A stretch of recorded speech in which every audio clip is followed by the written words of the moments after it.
मान्य सदस्यहरू, अहिले श्रम संस्कृति पार्टीको तर्फबाट मान्य सदस्यहरूले पर्चा लिएर सभामुखको अगाडि प्रदर्शन गर्नुभयो। मान्य सदस्यहरू, प्रतिनिधि सभाको यो सभा साँच्चै नै महत्त्वपूर्ण र कानुन निर्माण गर्ने एउटा महत्त्वपूर्ण थलो हो।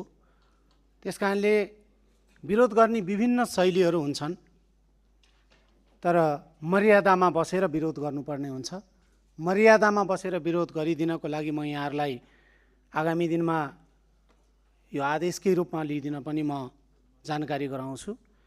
पर्चा देखाएर विरोध गर्ने सदनमा यो न हाम्रा कानुन अथवा नियमावली, हाम्रा प्र्याक्टिस कसैले पनि दिएको देखिँदैन। त्यसकारणले आगामी दिनमा विरोध गर्ने शैली मर्यादापूर्वक तरिकाले गर्नलाई म यो जानकारी गराउँछु।